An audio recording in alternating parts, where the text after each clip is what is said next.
ಕಡೆ ಮೈಕಲ್ ಅವ್ರಿಗೆ over attitude ಅನ್ನೋದು ಮುಳುವಾಯಿತು ಅಂತ ಅನಿಸುತ್ತೆ. ಯಾಕಂದರೆ ಆ್ಯಟಿಟ್ಯೂಡ್ ತುಂಬಾ ಚೆನ್ನಾಗಿತ್ತು, ಮುಖದ ಮೇಲೆ ಎಲ್ಲರಿಗೂ ಹೇಳ್ತಾ ಇದ್ರಿ ಅವ್ರ ಬಗ್ಗೆ ಎಲ್ಲ. ಸೊ ಅದೆಲ್ಲ ಕರೆಕ್ಟಾಗಿ ಕೂಡ ಇರ್ತಾ ಇತ್ತು. ಸೊ ಅದನ್ನು ಎಲ್ಲೋ ಒಂದು ಕಡೆ ಜನ ಇಷ್ಟಪಡ್ತಾ ಇದ್ರು. ಯಾವಾಗ ಓವರ್ ಆ್ಯಟಿಟ್ಯೂಡ್ ಅನ್ನೋದು ಸ್ಟಾರ್ಟ್ ಆಯಿತು ಅಲ್ಲಿಂದ ಅವರ ಆಟಕ್ಕೆ ಬ್ರೇಕ್ ಬಿತ್ತು ಅಂತ ಅನ್ಸುತ್ತೆ. ಇದು ಏನಂದರೆ ನಾ ಎಲ್ಲ ಕರೆಕ್ಟಾಗಿ ಮಾತಾಡ್ತಾ ಇದ್ದೆ, ಬಟ್ ಏನಂದರೆ ಒಬ್ಬೊಬ್ಬರು ತುಂಬ ಜಾಸ್ತಿ ಅಡ್ವಾಂಟೇಜ್ ತೊಗೊಳ್ತಾ ಇದ್ರು ಅದನ್ನು.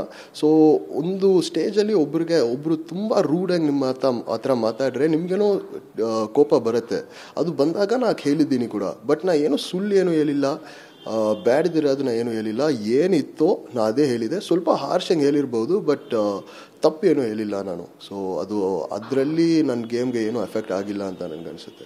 ಜೊತೆಗೆ ಸುದೀಪ್ ಸರ್ ಕೂಡ ಒಂದು ಮಾತು ಹೇಳ್ತಾರೆ, ಅಂದರೆ ಆಲಸಿ ನನಗೆ ಇಷ್ಟ ಆಗೋದಿಲ್ಲ ಈ ರೀತಿ ಅಂತ. ಎಲ್ಲೋ ಒಂದು ಕಡೆ ಅಲ್ಲಿ ಮೈಕಲ್ ಅವರು ಆ್ಯಟಿಟ್ಯೂಡ್ ಎಲ್ಲ ಇಷ್ಟ ಆಗಲಿಲ್ಲ ಅಂತ ಅನಿಸುತ್ತೆ. ಅಂದರೆ ಅವರು ಸುದೀಪ್ ಸರ್ ಹೇಳ್ತಾರೆ, ಕಂಟೆಸ್ಟೆಂಟ್ಗಳಿಗೆ ನೀವು ತೋರಿಸೋ ಆ್ಯಟಿಟ್ಯೂಡ್ ಓಕೆ, ಅಂದರೆ ನಿಮ್ಗಷ್ಟೇ ಅಲ್ಲ, ಬೇರೆ ವಿನಯ್ ಆಗಿರ್ಬೋದು, ತುಕಾಲಿ ಎಲ್ರಿಗೂ ಕೂಡ ಹೇಳ್ತಾರೆ. ಆದರೆ ಬಿಗ್ ಬಾಸ್ಗಾಗಿರಲಿ, ಬಿಗ್ ಬಾಸ್ ಹೋಸ್ಟ್ಗಾಗಿರಲಿ ಆ್ಯಟಿಟ್ಯೂಡ್ ಎಲ್ಲ ಬೇಡ ಇಷ್ಟೊಂದು ಅಂತ ಎಲ್ರಿಗೂ ಹೇಳೋವಂಥದ್ದು, ನಿಮ್ಗಷ್ಟೇ ಅಲ್ಲ ಎಲ್ರಿಗೂ ಹೇಳೋವಂಥದ್ದು. ಹೌದು. ಸುದೀಪ್ ಸರ್ ಬಂದು ಹೇಗಂದರೆ ಅವ್ರಿಗೇನೋ ಒಂದು ಲಿಮಿಟ್ ಇದೆ. ನಾವು ಬಂದು ತುಂಬ ಕ್ಯಾಶುವಲ್ ಆಗಿದ್ದರೆ, ಬಹುಶಃ ಅವ್ರ ಜಾಗದಲ್ಲಿ ನಾನು ಇದ್ದರೆ, ಯಾರೋ ನನ್ನ ಜೊತೆ ತುಂಬ ಕ್ಯಾಶುವಲ್ ಆಗಿದ್ದರೆ ನನಗೇನು ಸ್ವಲ್ಪ ಕೋಪ ಬಂದಿರುತ್ತೆ. ಆ್ಯಂಡ್ ಅವರು ಕೋಪ ಬಂದಾಗ ಅವರು ಹೇಳಲೇಬೇಕು, ಇಲ್ಲಾಂದರೆ ನಮಗೇನು ಗೊತ್ತಾಗಲ್ಲ ಅವರು ಲಿಮಿಟ್ ರೀಚ್ ಆಗ್ತಾ ಇದೆ ಅಂದರೆ.